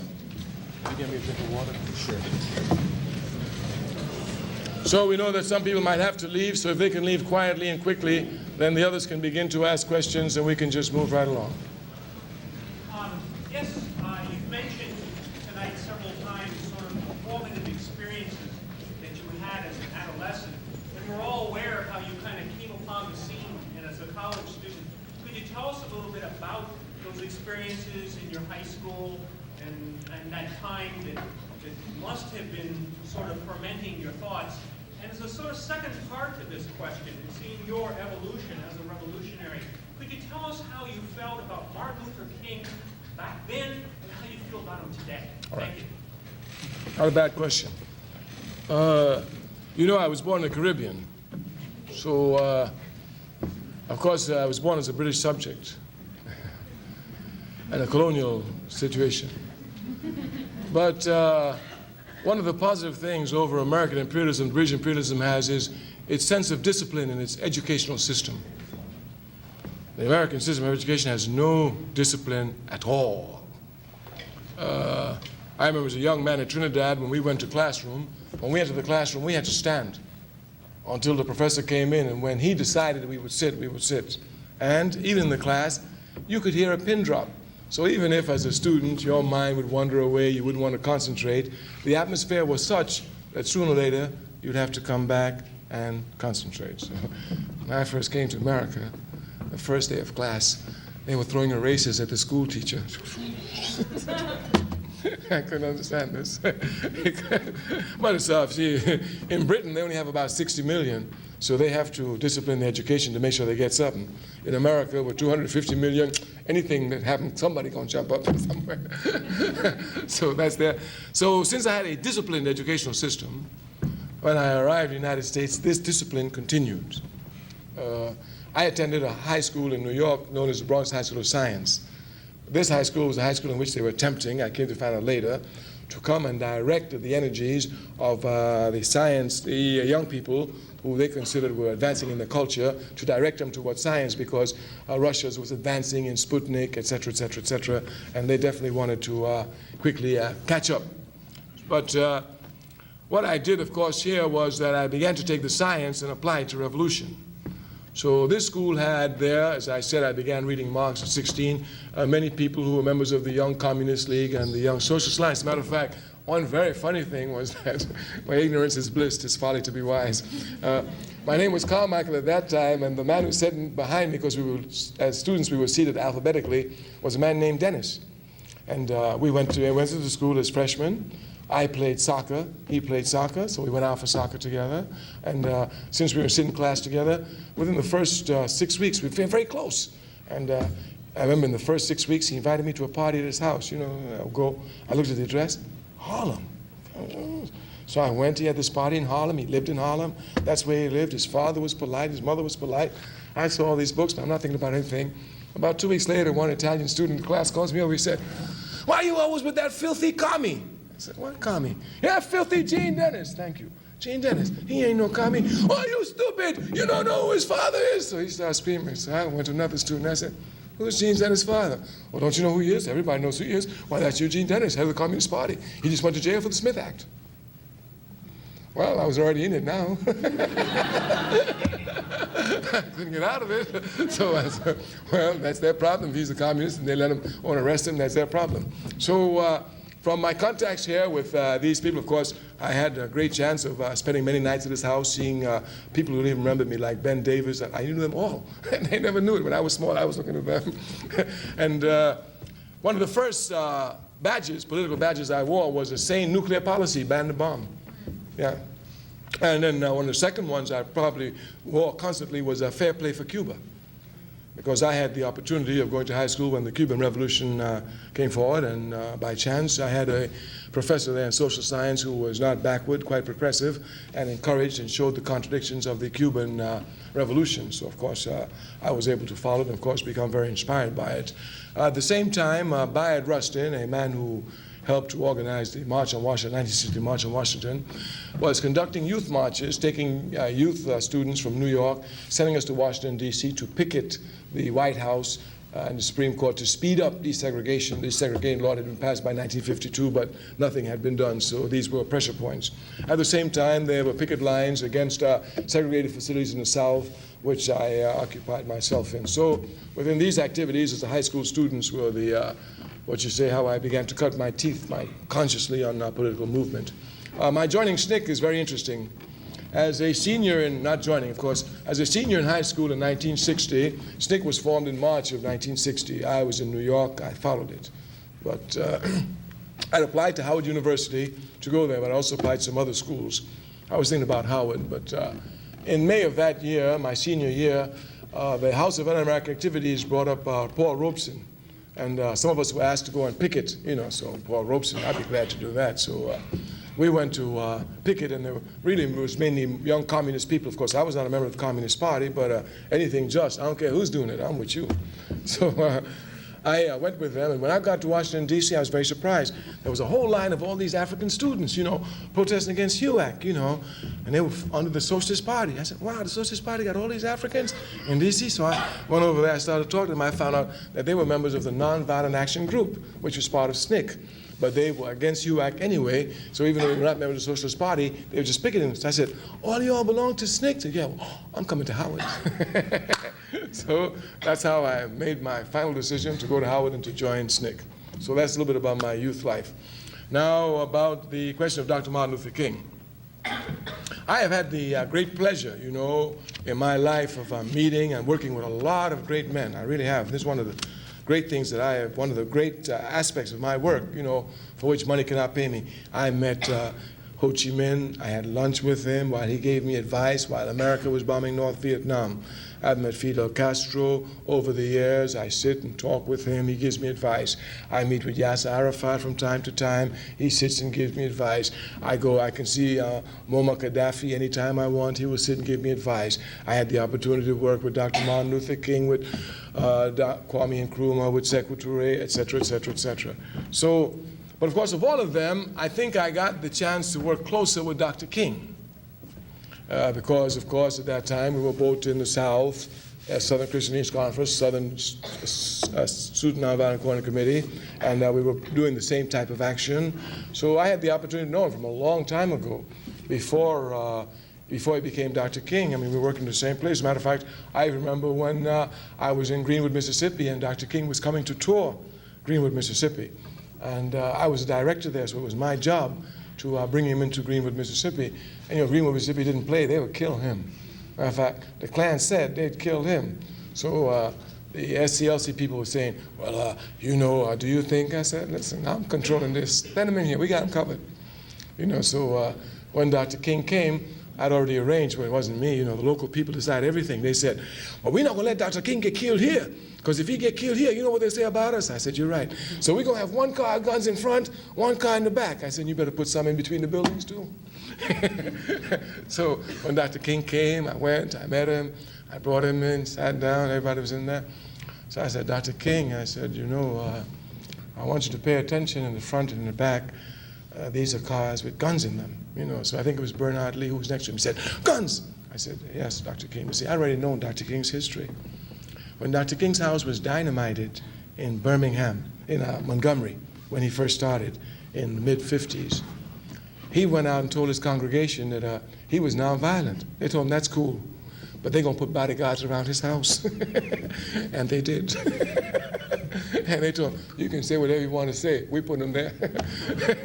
So Bernard said, guns? I said, yes. He said, what happened? I said, well, Dr. King, you know, if you couldn't stop the people in Montgomery, Alabama, putting guns in your house, how little old me gonna stop them from protecting you with guns here and there? So I make this point because the biggest obstacle or the biggest contradiction we had was over the question of nonviolence. And the contradiction was a contradiction based on Dr. King's error. Dr. King's error was that he took nonviolence, which was a tactic, and made it a principle. Being an honest man, he came to compound the error. Being an honest man, he knew he had to hold on to the principle.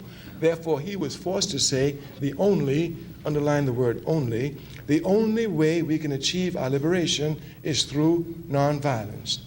Malcolm X at that time correctly said to Dr. King, Dr. King, nonviolence can only be a principle in a world that is nonviolent. And the assassination of Dr. King proved the correctness of Malcolm's axiom. So if you will look at any of those films back in the 60s, you will see that I'm a disciplined fighter.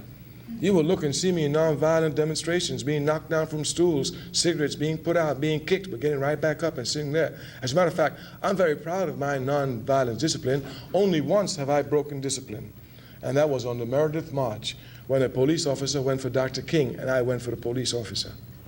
And at that meeting of that night, I told Dr. King, you know me. I've never broken violence, and I never will. I've never broken discipline, and I never will. I'm a soldier. I said, well, you tell all your white folk you know, the day they touch you, nonviolence is over. Yes, sir. Nonviolence is over. Of course, when he died, exactly what happened. So my only disagreement with him was on this question of nonviolence. Of course, me, I use it as a tactic. If nonviolence can work, well, my history has demonstrated I will use it. If it can't work, I'm chucking a hand grenade because I'm going to be free.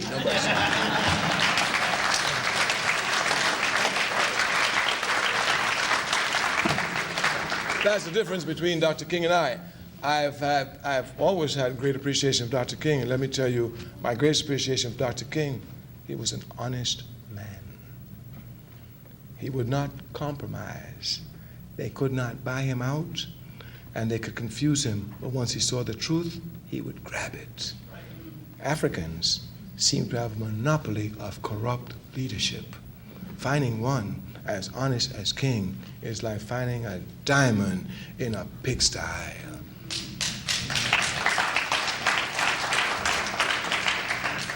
His honesty was nothing less than sterling. He would criticize himself before everyone publicly. If you would listen to his speech, Why I Oppose the War in Vietnam, he has a statement in there, cuts. He said, there's a point when caution can become cowardice. He was speaking about himself. His caution on the Vietnam War would lead him to cowardice, and he had the guts to say that publicly, so that he was saying it to the FBI. If you think I'm a coward, I got news for you. I've been cautious, you've done nothing, now I'm going to show you who's who. I'm ready to meet my death, but I'm going to take a stand against this war in Vietnam. Therefore, my admiration and love for King can only grow because I know that when a great man, a great woman dies, the longer they're dead, the greater they become. So I was laughing at all those who assassinated King. I said, look at them. They don't even know anything. Soon they're going to have to give him a holiday. It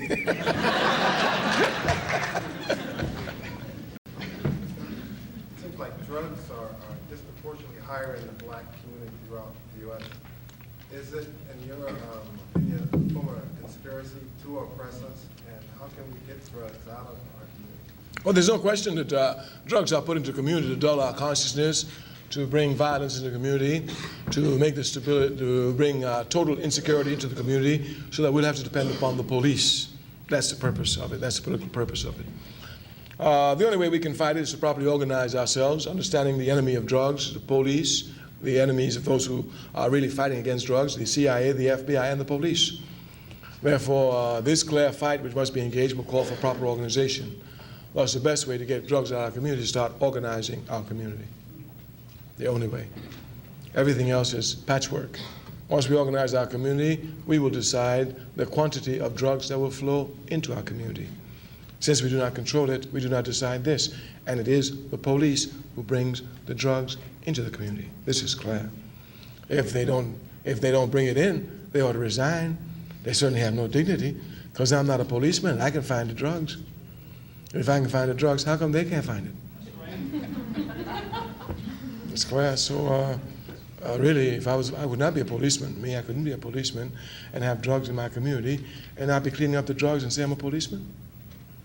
If you're not part of the problem, you're part of the solution. If you're not part of the solution, you're part of the problem. If the police are not helping to clean up drugs, they're the ones who bring the drugs in. So when we speak of cleaning up drugs, we know precisely what it is. But this is done by all imperialism. You look at history, it's nothing new. I'm not even worried about it. If drugs is all they got for us, brother, we got them hands down. The Chinese whooped them with an opium war. Chinese took opium out that they forced them to take and whooped them all hands down. Now, you know, crack ain't even opium. So victory is ours, just steady organization, serious organization. Already resistance has begun against drugs, but it must be organized. What do you think of the revolutionary struggle in Peru and its effect on the rest of Latin America? The struggle in Peru is an important struggle. Peru has continued its struggle against all sorts of obstacles of repressive machinery. There, the struggle led by many forces, and especially the Shining Path forces, have continued their struggle. They have arrested, of course, the chairman. They have held him in prison. They have isolated him. But the Shining Path continues its struggle. The Peru is instructive for us because Peru shows a continual armed struggle can be waged against the neo-colonial government, even on a protracted basis. There's no question that the struggle in Peru will lead to the tumbling down of the neo-colonial structure and the building up of a socialist state. There's no question here. Even if they assassinate the chairman, which is certainly what they want to do, even if they do whatever they want to do, and they cannot stop it now, the revolutionary forces, guided by Shining Path, have certainly spread enough political education thoroughly among the masses. And as Karl Marx properly showed us, Ideas become material reality when the masses take hold of it. And there's no question that the masses have taken hold of revolutionary thought now in Peru. The forces have reached a position where the struggle is irreversible. It can only but go forward. And certainly since the arrest of Chairman Guzman, we see that from the forces and the problems that the government itself is undergoing.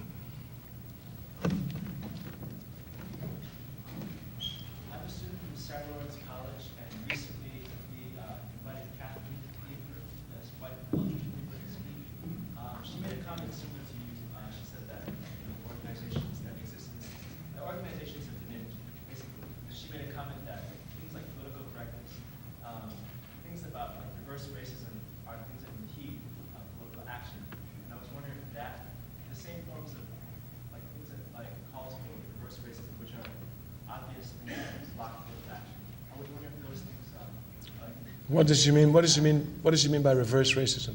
Like political correctness is used to stigmatize struggles of people of color, especially on college campuses today. We're called militant. We're called all sorts of things. Oh, that's all? You know what Secretary says? He says if the enemy is not doing anything against you, you're not doing anything.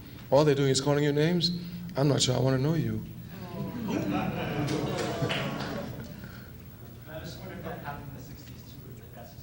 Yeah, of course, but as we said, you know, the enemy is supposed to do that. As a matter of fact, if the enemy is not putting blocks in your path, you're not doing anything.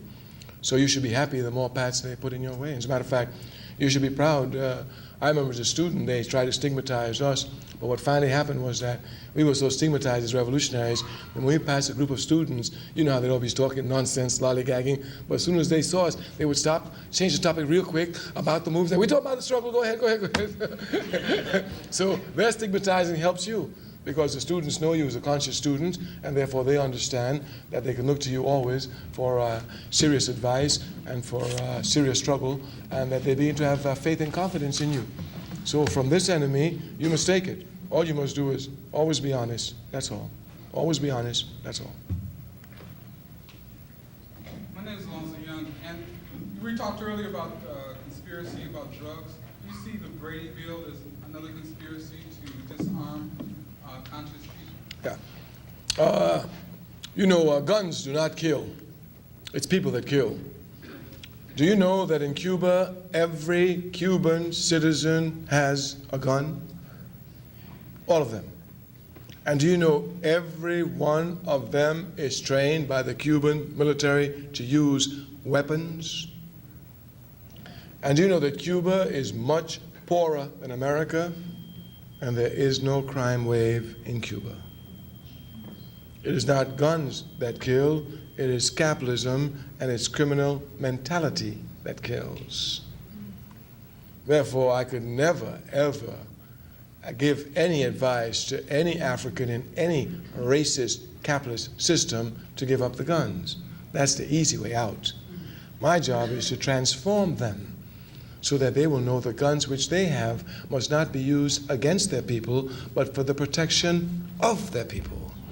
So since we like difficult struggles, that's the one we take on.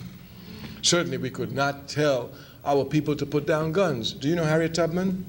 Do you know she carried a gun? Do you know why she carried a gun? Against whom? No, against African men. Yes, it's a fact. She had to carry a gun with them because when she was taking them out of the Underground Railroad, you know, women want to go ahead. You know how the men are. I want to go back. I'm not going to tell. She'd pull out the gun.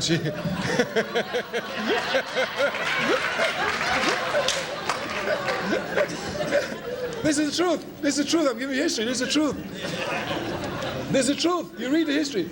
She'd pull out the gun, and she put it right to his head, and she'd tell him, dead men tell no tales. Either you're going forward, or I'm going to kill you. And somehow, he just seemed to get the strength.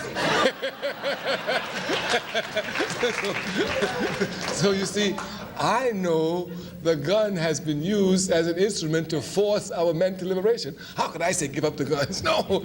I say, at least brothers, give all the guns to the sisters.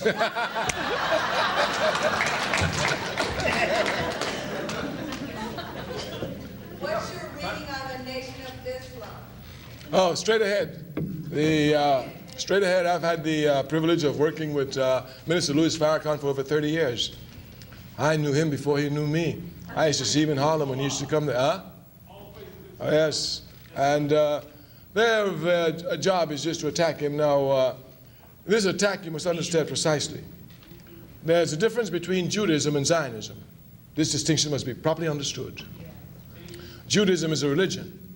Zionism is a political philosophy. All political systems seek to cover themselves with religions to fool the people over their just instincts. I mean, when they rode through Hawaii, killing the Hawaiians, they did it with God on their side. De Klerk and his ancestors went to Azania, South Africa. God directed them there because we didn't know what to do with the wealth that God gave us. And in Palestine, it is so tight that it becomes God's chosen people. But we say no, we must not allow capitalism to let us think that slavery is Christianity. A slave master can never be a Christian. Any Christian must free all slaves the minute they become a Christian. Therefore, a slave master can never be a Christian. A Zionist can never be a Jew. They are two diametrically opposed systems. If you will look at Judaism, just in the Judeo-Christian heritage, God had a covenant with the Jews. He did. He promised them the land. He did. But in my culture, I've been told all my life that God is no respecter of persons. In the South, they used to tell me, son, God don't come when you call him. He comes when you need him. So if God promises you something, you better sit and wait until God delivers on his promise. Human intervention can never speed up divine prophecy. It can only contaminate it. And therefore, anytime they take up American guns and go to shoot the Palestinian people to take the land in the name of God, everyone will know this is the devil in disguise. No one will come to save them. This distinction must properly be made, because some people really get confused thinking they're one and the same. Zionism will even make it appear that if all Jews are Zionists, nothing is further from the truth. There are many, many, many anti-Zionist Jews. As a matter of fact, those Jews blame Zionism for their problems. They say, it is true, the Jews have suffered for centuries. This is true. But the suffering they've had since you all created the state of Israel, they have never seen in all their life. And they even blame this suffering upon the Zionists, the religious Jews. So a clear distinction must be made. Now, all of this is said because one of the reasons that Minister Louis Farrakhan is in the highlight is because he's being attacked by the African Death League, what is known as the Anti-Defamation League. But the Anti-Defamation League has nothing to do with Judaism and everything to do with Zionism. And this is what people get confused. They think it's a religious, they cannot be a religious organization. If you know nothing about Martin Luther King, you must know he's a righteous man. And if you know nothing about Martin Luther King, you must know anybody spying on Martin Luther King cannot be righteous. Do you know the ADL spied on Martin Luther King? And do you know King denounced me for them on the question of Zionism, and they still spied on him? And do you know the African Death League spies on over 3,000 people in this country and share this information with the FBI, the CIA, and Mossad, the Zionist intelligence forces? Therefore, they cannot be. They cannot be for any number of reasons. I am anti-Zionist. I've been saying that since I'm a child. In 1967, as chairperson for the Student Nonviolent Coordinating Committee, when the Student Nonviolent Coordinating Committee attacked Zionism, since 1967, I've not turned back. I've become more anti-Zionist. I will tell you tonight that I'm anti-Zionist. The capitalist press tomorrow will tell you Kwame Ture is anti-Jewish and anti-Semitic. That's exactly what they'll tell you. Of course, I cannot be anti-Jewish. I know my people gave Judaism to the world. I know this. I have to respect it, if for no other reason, being a conscious African. I cannot be anti-Semitic. Our party gives unconditional support to the Palestine Liberation Organization. I've had the privilege of meeting Yasser Arafat in the past and will continue to meet him if I live in the future. Yasser Arafat is a Semite. How can I be anti-Semitic if I support the Palestinians and their Semites? I am anti-Zionist because it is an unjust, illegal, racist system which must be destroyed, and it will be destroyed. Therefore, the ADL is attacking Minister Louis Farrakhan. And let me show you how unjust the attack is. America is a racist capitalist system. Everybody knows that. And America is an anti-Jewish country. Of this, there isn't the slightest question. Africans in America are the most religious community. I tell you this, those of you non-Africans, now show it to you. America has an awful lot of anti-religious activity, an awful lot, but you'll never find Africans as a group involved in any anti-religious activity in America. Never. We've never burned churches, we've never burned crosses, we've never defaced synagogues, and these activities go on every day in America. We have never done this. Therefore, for the African Death League to attack us shows that they're really not serious here. But if you look deeper, I will give you the real reason. The African community in America is the only community not afraid of Zionism, the only community. The Honorable Elijah Muhammad and the Nation of Islam, since the early 1960s, took a position against Zionism. SNCC took one in 1967. And since then, even those who followed Martin Luther King had to go and sit with the Palestinians and listen to their side. So they know the Africans, and I'll show you why. America, democracy, in the electoral arena has something called lobby forces. A lobby force is he who's got the most money can corrupt the most senators and get his bills through. That's just what it means. That's all it means. The most powerful force in America as a lobby force is a committee called the APAC committee, APAC. APAC is the lobby of the Zionists.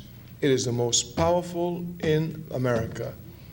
If you will go back and just check your history, you will see that in the early 60s, there was a senator in this country by the name of Fulbright, speaking of America.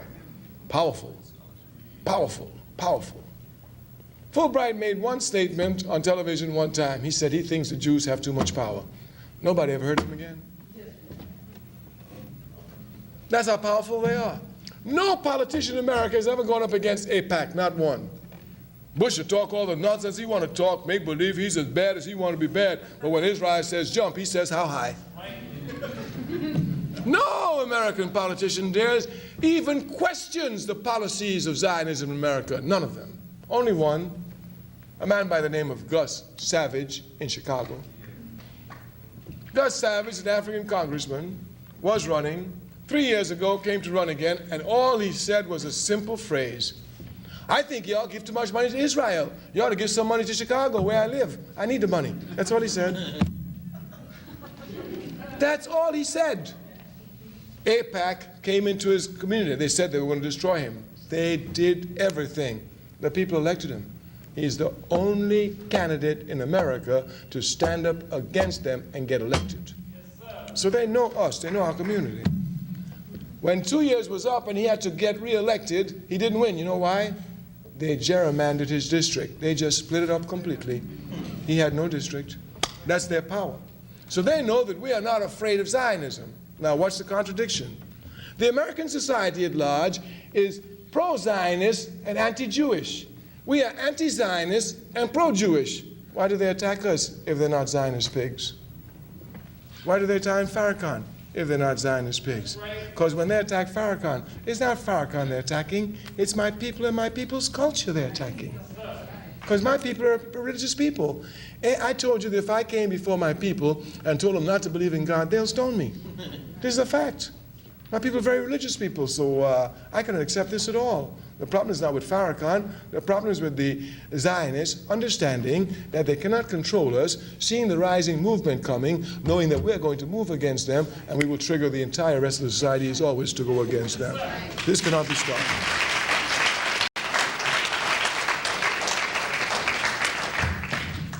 We need a little time after, so we just have time for one more question, okay? I would like to ask you a question about capitalism. I admire most of what you said. I, for one, believe in Gandhian socialism as a way out for my people in India.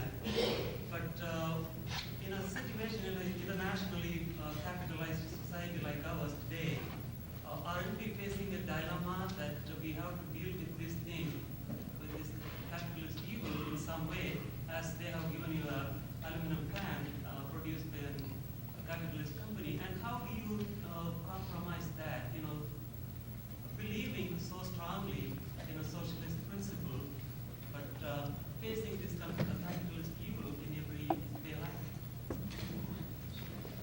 Well, the problem is not difficult for us who were slaves. While being a slave and working on a plantation, I still have to plan to break down slavery. So under wage capitalism, under wage slavery, which capitalism is, you are forced to sell your labor. But by selling your labor to the enemy, you must also be plotting how to destroy the enemy. I see no contradiction at all. Do you understand the point I'm making? If you and I were in America in 1853, I would be a slave on a plantation. I'd have to be on that plantation.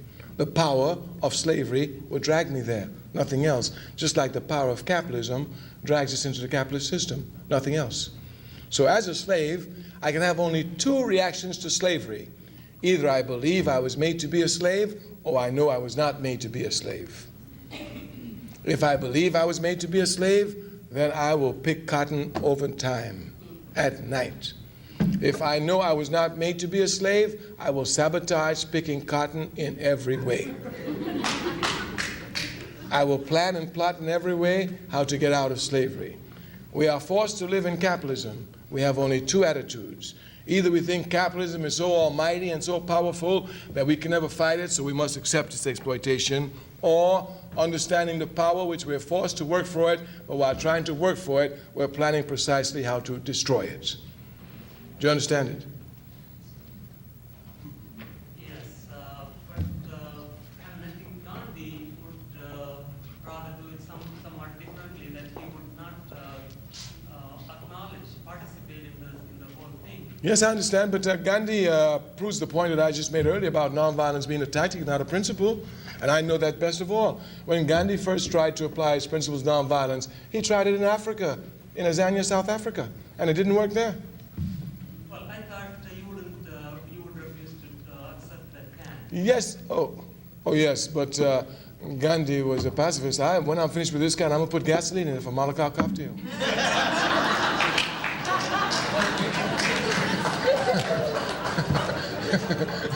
Gandhi won't need it, I do. That's a difference, I think, I see in Gandhi, of course, but yeah. Yeah, well, that said, if we can get it nonviolent, I have no problem with it. But if we cannot, I'm not stopping there. I'm like Roy. And it's Roy that will give Gandhi his movement, because when the British see that they don't deal with Gandhi, they have to deal with Roy, they'll deal with Gandhi. We thank you. We encourage you all to join organizations. Thank you. Thank you.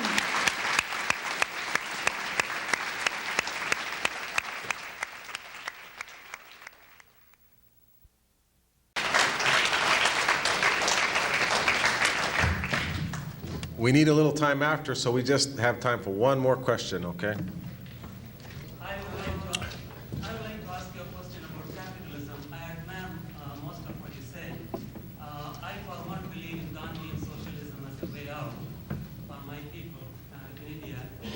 But in a situation, in an internationally capitalized society like ours today, aren't we facing a dilemma that we have to deal with this thing, with this capitalist evil in some way, as they have given you an aluminum can produced by a capitalist company? And how do you compromise that, believing so strongly in a socialist principle, but facing this kind of capitalist evil in everyday life?